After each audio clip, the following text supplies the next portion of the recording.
Dengan perkembangan agama Islam di Indonesia begitu pesat, khususnya pada abad ke-13 Masehi, sehingga banyak bermunculan berbagai teori tentang masuknya agama Islam ke Indonesia dari abad ke-7 hingga abad ke-13.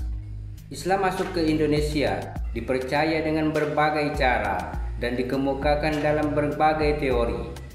Mereka pemikir dan ilmuwan, masing-masing kokoh pendirian dengan sumber yang mereka miliki, sehingga masyarakat Indonesia menganggap semua teori itu benar, tidak ada yang salah.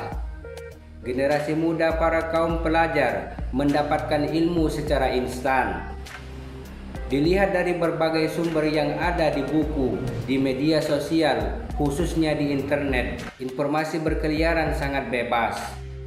Teori-teori tentang masuknya agama Islam ke Indonesia, diantaranya ada teori Arab, teori India, teori Iran, teori Cina, teori Bangladesh, dan teori Turki. Teori Arab. Teori ini bisa juga dikatakan teori Mekah. Tokoh yang mencetuskan teori ini adalah Haji Abdul Malik Karim Amrullah, atau lebih dikenal dengan nama Buya Hamka. Teori Buya Hamka didukung oleh Jacob van Leer, Anthony East John, dan T.W. Arnold. Pada acara seminar sejarah masuknya agama Islam di Indonesia tahun 1963, Buya Hamka menjelaskan bahwa bangsa Arab memiliki peran sebagai pembawa agama Islam ke Indonesia pada abad ke-7 Masehi atau kira-kira pada pertengahan Hijriah pada kekhalifahan Utsman bin Affan. Mazhab masyarakat Indonesia banyak memakai mazhab Syafi'i.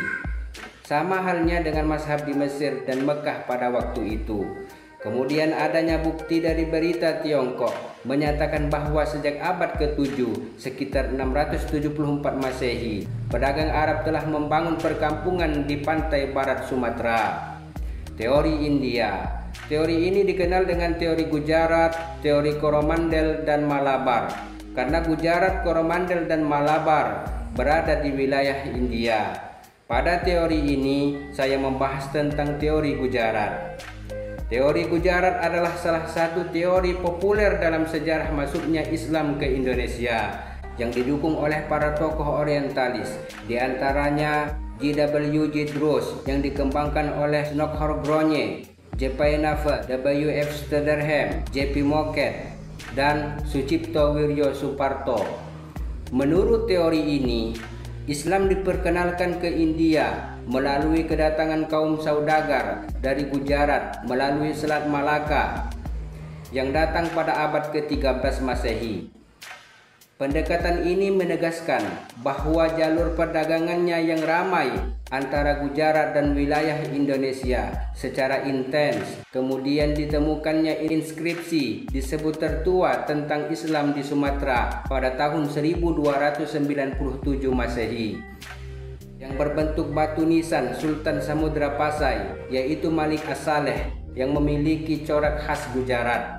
Pendapat ini mengaitkan sejarah dengan kerajaan Islam tertua di Indonesia, yaitu Kerajaan Samudra Pasai yang ada di Aceh sebagai slogan Serambi Mekah. Teori Iran, yang dikenal dengan teori Persia. Pencetus dan pendukung teori Persia adalah Umar Amir Husin dan Husin Jayadiningrat. Menurut mereka, Islam masuk ke Indonesia pada abad ke-13 Masehi. Adalah Islam yang dibawa kaum Syiah Persia.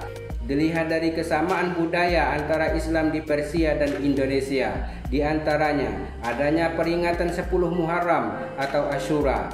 Peringatan ini merupakan kebiasaan yang berkembang dalam masyarakat Syiah untuk memperingati hari kematian cucu Nabi Muhammad SAW, yaitu Sayyidina Husin di Karbala. Kemudian adanya persamaan ajaran Al-Hajj, tokoh Sufi Iran, dengan ajaran Syekh Siti Jenar. Kemudian persamaan sistem mengajar huruf Arab ada pada pengajian Al-Quran tingkat awal. Persamaan batu nisan Malik As-Saleh dengan Maulana Malik Ibrahim yang dipesan dari Gujarat. Menurut Husin Jayadiningrat, Gujarat merupakan daerah yang mendapat pengaruh paham Syiah dari Persia. Teori Persia juga didukung oleh Miuns yang berkata bahwa banyak orang Persia di wilayah Aceh. Ia berpendapat kata Pasai berasal dari kata Persia. Miuns juga berpendapat bahwa ketika Ibnu Battuta datang ke Aceh, terdapat dua ulama Syiah dari Persia, yaitu Tajuddin Al-Syiraji dan Sayyid Sarif Asbahani. Teori Cina bisa juga disebut dengan teori Tiongkok. Teori Cina dikuatkan dengan adanya beberapa bukti, di antaranya Raden Patah yang merupakan keturunan Tiongkok. Raden Patah yang memimpin Demak didampingi oleh Wali Songo. Kerajaan Demak adalah kerajaan Islam pertama di Pulau Jawa pada abad ke-15. Penulisan gelar Raja Demak dengan istilah Cina, masjid-masjid yang memiliki arsitektur Tiongkok, dan catatan yang menyebutkan bahwa pedagang Tiongkoklah yang pertama menduduki pelabuhan-pelabuhan di Nusantara. Teori Cina meyakini Islam masuk ke Indonesia bersamaan dengan migrasi orang-orang Cina ke Asia Tenggara. Kemudian bukti teori ini adalah banyak pendakwah Islam keturunan Cina yang punya pengaruh besar di Kesultanan Demak. Kesultanan Demak didirikan oleh Raden Patah, putra Raja Majapahit, dari istri seorang perempuan asal Cina yang masuk Islam. Dari teori-teori yang sudah disebutkan, masih banyak lagi teori yang lain seperti teori Bangladesh dan teori Turki. Semua teori-teori ini ditemukan kelemahan dan kelebihannya.